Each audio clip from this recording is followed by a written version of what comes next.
Hi, this is Brendan from Watto Training, and in this tutorial we take a look at hazard identification from the Tasmanian C-Class assessment. What does hazard identification assess? Hazard identification assesses your ability to identify hazards on your left, right, ahead, behind, and oncoming whilst maintaining safe and legal driving behaviours. A hazard is a possible source of danger that could lead to an accident. Safe drivers know how to spot them in time to take actions that will avoid accidents. Hazards will include pedestrians from the left, right, ahead or behind, other motor vehicles from left, right, ahead, behind or oncoming, other road users such as cyclists to the left, right, ahead, behind or oncoming, details of the environment such as intersections, lights, road signs, road conditions, left, right and ahead. Hazards will generally not include static objects such as protruding trees and parked vehicles without occupants, although the applicant may refer to them as hazards. Pedestrians walking away from the intended path of the applicant's vehicle. Vehicles that have cleared the intersection before the applicant arrives there. You will be required to verbally identify the hazards to the driving assessor for a set period of time in the final point-to-point section of your assessment. Hazard identification is only assessed once during your assessment. Your driving assessor will assess hazard identification in the final section of your assessment as you follow their directions. How do we manage road hazards? The three parts of hazard perception are see, think, do. See. Scan the road ahead with your eyes to spot any hazards. Think. Thinking about what you need to do ahead of time to respond safely. Do. Acting in response to the hazard you see, for example, slowing down or creating more space. Driving is never risk-free, but you should aim to drive low risk. A low-risk driver has good observation, speed management, and road positioning skills. Drive at a speed that is within the speed limit, and this will allow you to react and completely stop within the distance you can see is clear. When you see potential hazards, slow down and prepare to stop, referred to as setting up the brakes, for example when pedestrians are close to the road and when other vehicles may turn in front of you. Slow down on wet, icy or gravel roads where it will take longer for your vehicle to stop. Position your vehicle to maximize the distance from hazards, referred to as buffering. For example, moving to the left at the crest of a hill to create space from oncoming vehicles or moving away from parked cars to avoid pedestrians and doors opening. Check your mirrors before making any changes to your speed or position. A safe, low-risk driver maintains a crash avoidance space completely around the vehicle. The crash avoidance space is managed by adjusting the vehicle's speed and road position.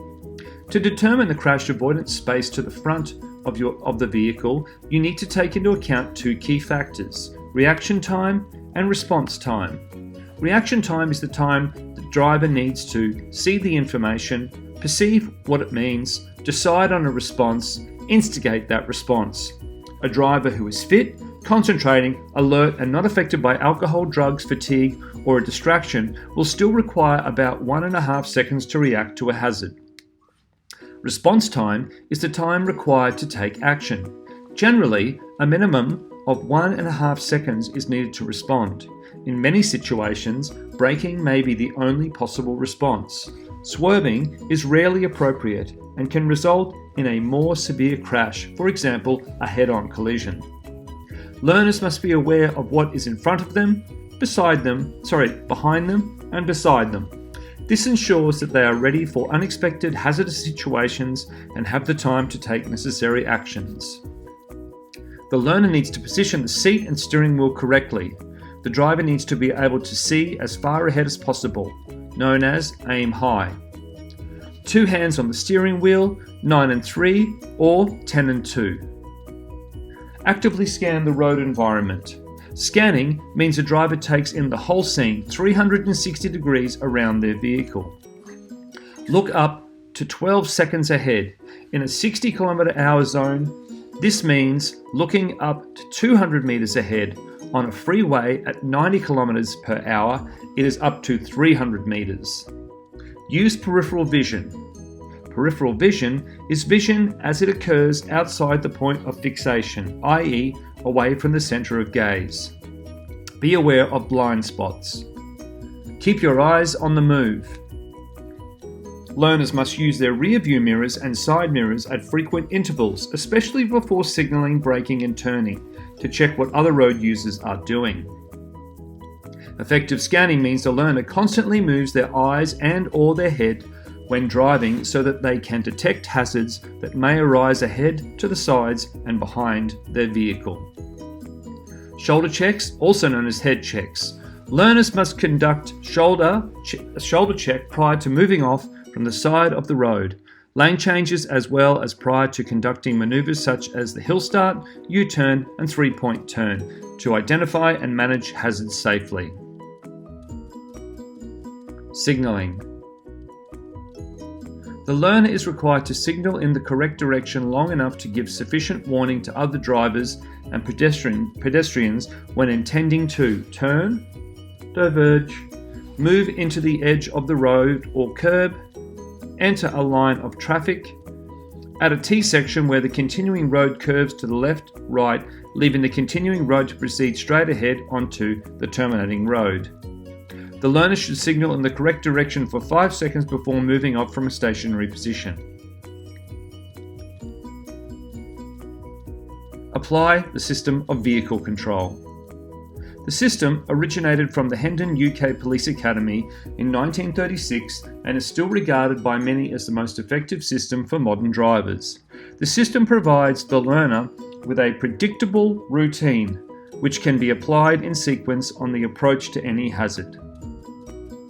By correct application of the system, the learner will always be in the correct place on the road, travelling at the correct speed and with the correct gear engaged.